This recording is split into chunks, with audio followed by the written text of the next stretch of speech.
mitigation of any effects to any off-site impacts on private wells. So basically, the resolution is just establishing the performance bond for the project at a level of $961,200, and the applicant's to post same, and the applicant is also to post the additional $10,000 security with regards to impacts on adjoining homeowner water supply wells.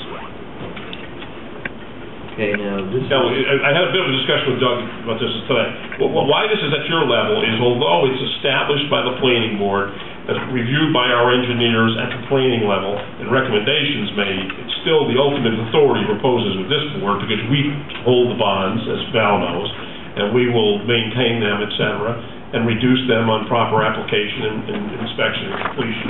So this is a ministerial act on your part, knowing the professional analysis and review has been completed already at the planning board level and by our engineers. But this is a cash bond and not a letter of credit, correct? That is my understanding, yes. That's, again, when I say it's my understanding, I've conveyed that to the applicant and their counsel based upon this board's position that that's what you want, cash bonds, and also your code provides that it's within my authority to determine that. So based upon that conveyance, they're aware it's cash bond. Would someone like to make a motion regarding this resolution? So moved. Is there a second? I'll second. Any discussion? Just one question. Yeah. Is $10,000 enough to protect any damage done to surrounding wells if that does occur? That's the amount that was established by the planning board Okay. in the resolution approval a long time ago. Okay. Oh, sure. Okay. So is this a bond? Is this a cash deposit, or is this a letter of credit? No, it's cash deposit. So it's It will be.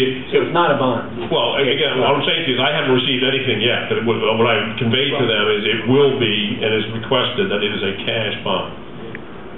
Which what we do, as Val knows, and we will deposit that in an interest-bearing account to their benefit, their federal ID number and or social security number as an individual, and they are entitled to the accrued interest if and when it's drawn down and after the project is completed. Okay. Was the 961 up or down from the original amount? Dennis would have to probably address that. I don't have his notes. The original amount, I think, was $1,200,000, something along those So it lines. came down about Came down because of the road? It came down primarily because of the road. I think that was $300,000. It's almost all of that. There was some other errors in the math, things like that originally on the bond, fixed that, but most of it was the road. Good. Okay. Thank you. Okay. If I may, just to address Councilman Canarino's comment, you may feel more comfortable with the resolution if we add a notation in this third whereas paragraph that total performance bond be established in the amount of a cash bond in the sum of $961,200. Right. In other words, after the words, in the amount of a cash bond Right. in the sum of. Okay? Good. Oh, yeah. Yeah, because that's the intention, but just, again, it Clarify. doesn't hurt to have the printed word. Right, okay, thank you. Okay, Madam Clerk, can we have a roll call vote, please? Councilman Capella? Aye. Councilman Lyons? Aye. Councilman Catarino? Aye. Councilman Newbold? Aye. Supervisor Littlefield? Aye. Motion carries. I apologize, I need the movement in the second on that. I moved it. Mr. Ken? Councilman Newbold, George. I believe it. Councilman Lyons, Right. and Val, I'll give you a corrected text tomorrow. Okay.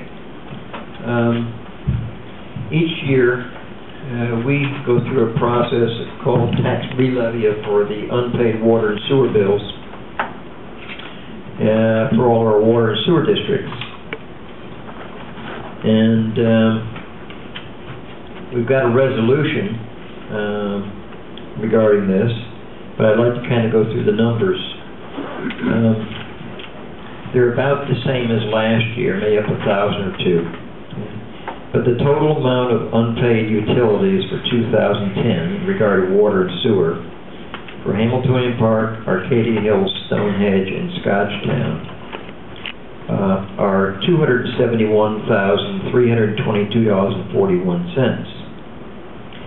And then in Hamiltonian Park and Arcadia Hills, we also installed water meters in the past. And the levy on the installation of the water meters is $11,247.42. So this will be, in fact, re-levied to the county, where it's put on their property tax. And it will then, the county will, in fact, give those funds to the town. So, would someone like to make a motion regarding this re-levy? Before you do, just a minor comment. Just having heard the colloquy from the supervisor, that first paragraph should recite, whereas there exist certain outstanding unpaid water and sewer bills, and meter installation charges. Very good, thank you. Good clarification. Okay, and meter installation charges. Water meter. That's fine. Okay. I'll move that. I'll second the motion. Okay, any discussion? Madam Clerk, may I have a roll call vote, please? Supervisor Bloomfield. Aye. Councilman Capone. Aye. Councilman Lyons. Aye. Councilman Campbell. Aye. Councilman Newbold. Aye. Motion carries. Thank you very much. Again, I'll provide you with the corrected text. Okay. Okay. This next one is just for information for the board in case you would like to go. The Orange County Partnership 2010 annual dinner meeting is Tuesday, December 7th at Anthony's Pier number 9. And it's got the flyer inside of your brochure. The next item is we have a resignation of Linda Flanagan from the Building and Zoning Office, and originally she had September 1st, 2010, but she continued to work until November 12th, 2010, part-time. Anyway, Linda was a part-time employee, and she did a great job for us in the Building and Zoning Office. She kept all of our escrows and whatnot. The intent is not to replace her.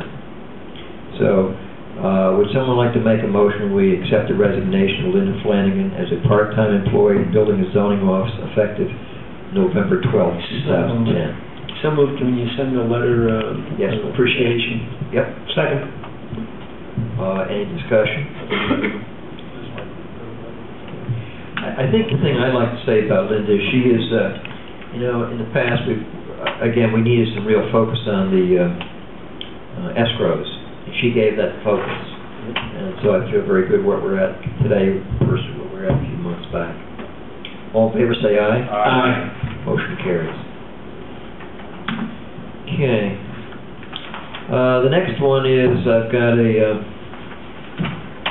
letter from Donahue Thomas, Oslander, and Drohan, LLP. They provide the attorney counseling for our labor negotiations for Phil and myself. And basically I've got a letter from Stuart Waxman, the CEO of this group, and he's talking about at or about this time of year, we advise clients of anticipated changes in fees for the coming year. However, taking the town economic climate into consideration, our firm has again elected to freeze our rates, effective since 2009. Therefore, we'll continue to charge the town of Goshen a rate of $195 per hour for attorneys and $90 per hour for paralegal services for the period January 1st through December 31st, 2011. So what I'd like is, if someone would make a motion, authorize me to sign this contract. So moved. Is there a second? Second.